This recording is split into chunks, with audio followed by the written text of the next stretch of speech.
What if I told you the fate of an entire nation rested in the hands of 7 extraordinary individuals? These figures didn't just lead a revolution, they shaped the course of history. From fierce journalists to military heroes, their actions sparked waves of change across France. But with great power came great conflict, leading to terror, betrayal, and the ultimate fall of the monarchy. These 7 figures were both the architects and the victims of a new order, where ideals clashed with reality. Join us as we delve into the lives and legacies of the 7 key figures of the French Revolution.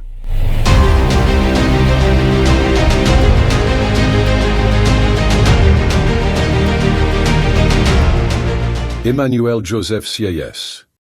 Emmanuel Joseph Sieyès was a member of the clergy and a proponent of freedom. He had a significant influence before the French Revolution through his book, What is the Third Estate?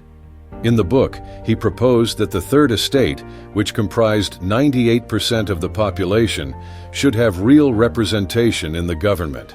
This idea later became one of the core principles of the French Revolution. In May 1799, Sieyès was appointed as one of the directors of the French Republic.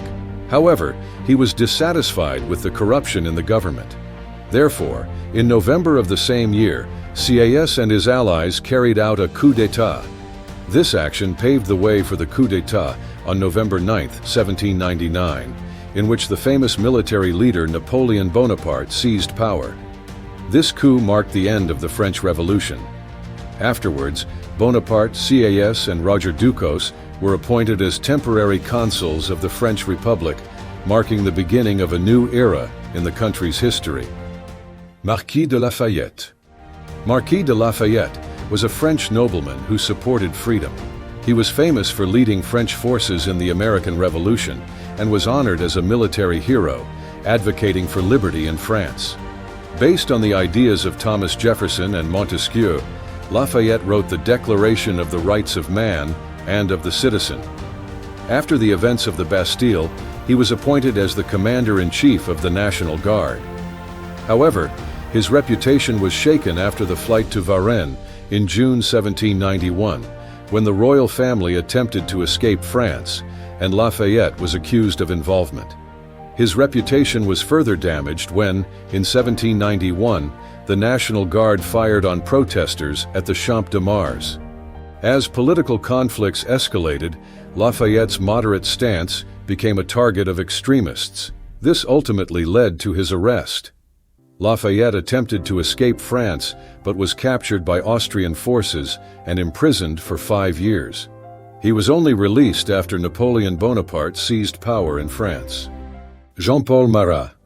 Jean-Paul Marat was a highly influential journalist during the French Revolution. He was the editor of the magazine L'Ami du Peuple, the Friend of the People, known for his extreme views and uncompromising stance towards revolutionary leaders, especially those with conservative ideas. Marat was famous for strongly supporting the sans-culottes, a group within the working class. As a leader of the Supervisory Committee, Marat was believed to be involved in the September massacres of 1792, where over 1,200 people suspected of being enemies of the revolution were killed. He also played a significant role in purging the Girondins, a more moderate political group within the revolution. Marat was assassinated by Charlotte Corday, a supporter of the Girondins, while he was taking a bath to treat a skin condition. His death caused shock, and he was given a grand funeral with the participation of the entire National Convention, where he was praised as a martyr of the revolution. Jacques Pierre Brissot. Jacques Pierre Brissot was a prominent leader of the Girondins, a political group within the French National Convention with conservative views. The Girondins consisted of lawyers, businessmen, and financiers. They supported the establishment of a constitutional monarchy in contrast to the more radical Montagnards, who advocated for the protection of the urban working class. Brissot's influence was so significant that the Girondins were often referred to as the Brissotins. After King Louis XVI was arrested on charges of treason, Brissot opposed his execution and called for a referendum on the matter. When Austria and Prussia threatened to intervene if Louis XVI was harmed, Brissot urged the Legislative Assembly to declare war on Austria in 1792, a decision that led to the French Revolution. On June 6, 1793, the people of Paris armed themselves and besieged the Convention building, forcing the removal of Girondin members. Brissot and his allies were subsequently seen as enemies of the revolution and executed in October of that year. Olympe de Gouges.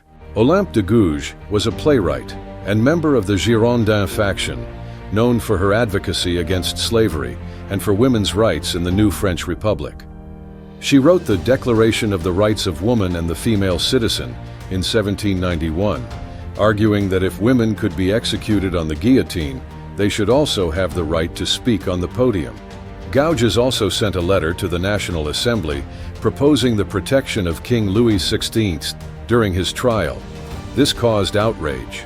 In her work, Les Trois Urnes in 1793, Gouges supported the establishment of a constitutional monarchy, a viewpoint considered treasonous at the time. As a result, she was executed just 3 days after other members of the Girondin faction were executed. Gouges' death served as a warning to other women involved in political activities. Georges Danton. Georges Danton was a member of the Jacobin faction and leader of the Cordelier Club, one of the important political organizations in the French Revolution. In 1792, while holding the position of Minister of Justice, Danton delivered a famous speech on September 2nd, inciting the September massacres. He was also the first president of the Committee of Public Safety. However, after the Girondin faction was removed from power, Danton began to speak out against the use of violence in politics. His relationship with his former friend Robespierre became strained. Robespierre later accused Danton of counter-revolutionary activities, alleging that Danton had profited financially from the revolution. As a result, Danton was sentenced to death and executed by guillotine on April 5, 1794. Maximilien Robespierre. Maximilien Robespierre was a famous lawyer and orator who became the leader of the radical Jacobin faction in the French National Convention. Since the Estates General period, he had been advocating for the expansion of male suffrage, the abolition of slavery, and the protection of the rights of the sans-culottes. After removing the Girondins from power in June 1793, Robespierre's group, known as the Montagnards, meaning mountain people or upper people, established the Committee of Public Safety. This committee became the practical governing body of France, with Robespierre taking on a leadership role. During the Terror under the leadership of the committee, about 40,000 people were executed or massacred. By July 1794, the panic and anxiety about who would be the next victim to be executed contributed to the coup on July 27, 1794. In this coup, Robespierre was arrested and later executed the following day.